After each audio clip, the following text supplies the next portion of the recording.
It's me, Lorianne. Well, I've been sitting here looking at some of the celestial things that are unfolding. We've just come through a beautiful lunar eclipse, and this weekend we have a solar eclipse, and then we have the solstice coming up.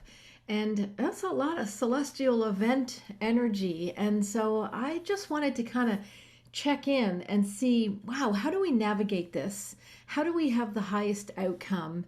And, basically, whenever there's any kind of a celestial event, it's always a good idea to check in on the character of that event, astrologically, metaphysically, and also check in on yourself and see where are you at? What is your internal climate like as you are about to move through the influence of a celestial event? And so it's always a good idea to do what you can to come into a good state of balance before a celestial event is before we're in the full influence of it.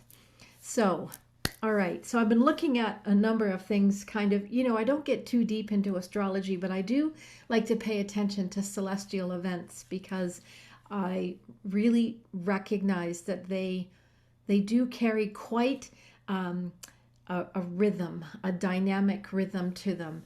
And, people feel tossed about by different things like Mercury retrogrades and different things happening. And so why not do a little bit of preparation before this next coming solar eclipse arrives. So in Ontario, in Eastern time, so that's not just Ontario. So the last I heard, Toronto is not the center of the universe, although it likes to think it is. I'm kidding. And I can say that because I'm from Toronto. So anyway, kidding aside, Eastern time. So it will be taking place around 2:42 a.m. on Saturday this weekend. And so it's a wake-up call, apparently, according to some people.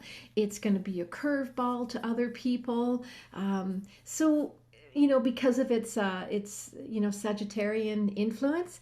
But let's just step back a little bit and not get too caught up in all of that information and just take a look at it from the standpoint of the space that you are in right now, the internal space, your self union space, and what can we do to come into a better state of balance. And so, when I do a reading like this, it's for anyone who actually tunes in. Okay, and so that means you, if you're listening right now. So thanks for listening, and I hope that this is of benefit to you. So the first thing that I have is we need to really be grounded. And so what does it mean to be grounded? It means that you are stable, you are focused, you are present. And we can source that kind of grounding energy by just sort of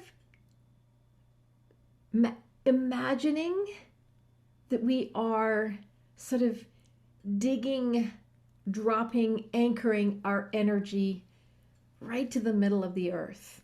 And if that sounds a bit woo-woo to you, then really focus on being very present and stable and available and alert.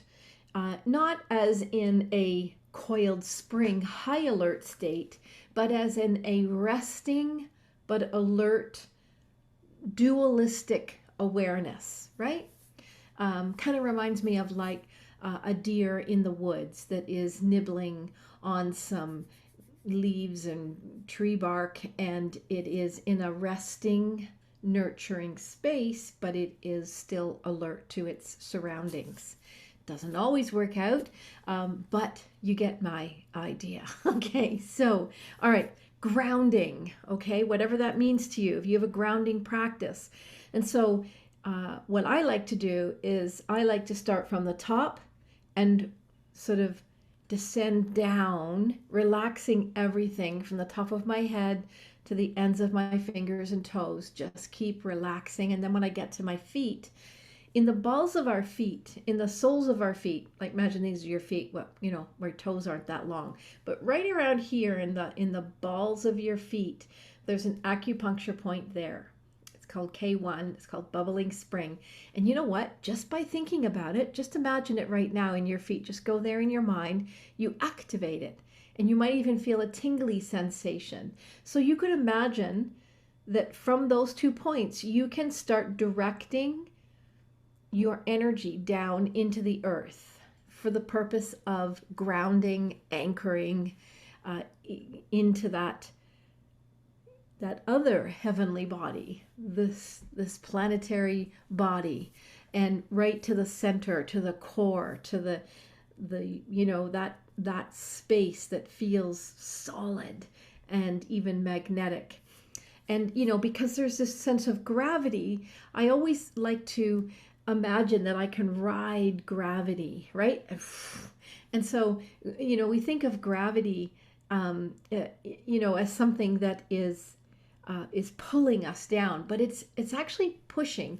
So think of it as it pushing you down and right into the earth. So that's one thing to do for being more in a prepared, more state of balance for this solar eclipse that's coming. The other is to set intention around what it is you would like to transform in you, in your life. And that's kind of big, right?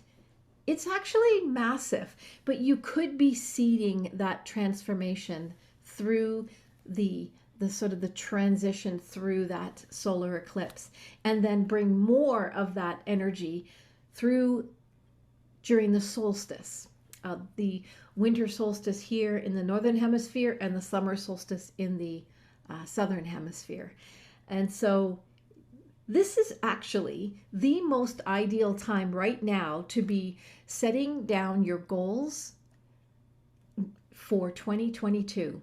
Don't wait until, December 31st. Don't wait till the beginning of January. Use this celestial energy now to start grounding what your goals and intentions are for 2022. And make sure that you frame them in a positive way. You know what I mean? And in a way that is, no matter how you read it, it's all very clear. Okay. So transformation, that's another big quality. The other big quality here that I'm looking at is inner authority, right? We're in, these pandemic times are, right from the very beginning, I have called it the calamity. And it's a calamity.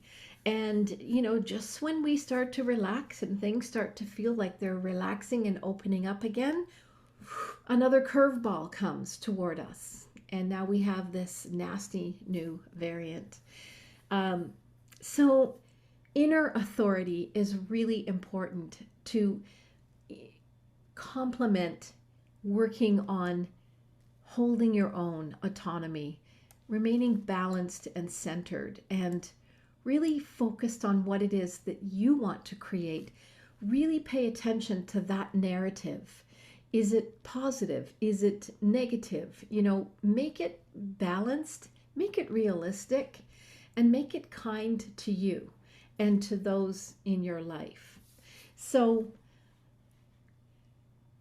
I wanted to look at this from another point of view, which is really how can we best handle the additional stress and anxiety of this time of the year? On top of celestial influences, we have the silly season is well and truly upon us, and that evokes within all of us a whole bunch of different emotions, from, I don't need to say this, you guys all know what I mean.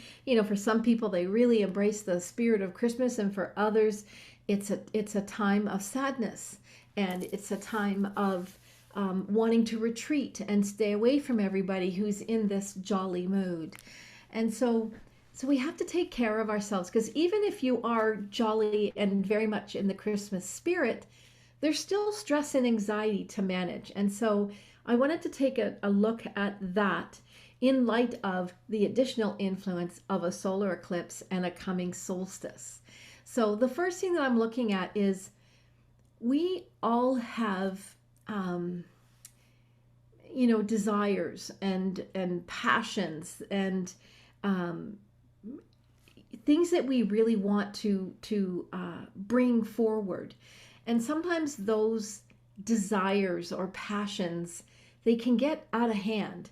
And so just check in with yourself. Have you got something on your plate or that you'd like to put on your plate? Something you really want to see happening. Maybe it's a new relationship. Maybe it's a new job. Maybe it's resolving some kind of a conflict. Maybe it's just working on something within yourself, some kind of an aspect that you're wanting to transform. You see there's a theme here, right? And so that desire, the wanting of it, the hoping for it, it creates imbalance. It makes us unruly on some level. And so it's really helpful if you can tame that and reframe it, not as something you're hoping and longing for, but really go to this place of imagining it's already happened and how that would make you feel. So you're not in that kind of longing, desperate, even if it's quiet, you're actually in this other consciousness. Notice how it makes you feel. When you go to that feeling of it's already happened, it's already here, it's already now, and oh my goodness, right? And then you can actually, how much do I like this? What could make this better? So you can tweak it so that you sort of come back to, this reality and go, wow, okay, so I can tweak it. And because this is what I really want, keep coming back and reframing to your truth. That's the whole point, right? But sit in that idea of what you'd really like to have happen as if it's already happened. Sit in that determined vibrational alignment. And that's how you ascend into that as a reality. That's how you move into that reality. It's how you make that your new narrative. Okay? So the pivoting quality here is around seeking that peaceful connection within yourself and with others, right? And so whatever is in the way of being in that peaceful state is part of what you might want to be considering to be part of your transformation that you can bring, that you can seed this weekend through the solar eclipse on the 4th of December. Okay, now I've got to check because I'm thinking, did I get this wrong? Hang on a minute. Yeah, that's right. It happens. I keep thinking it's Friday night, but it's Friday night in the wee hours of Saturday morning. It's just the way my brain works.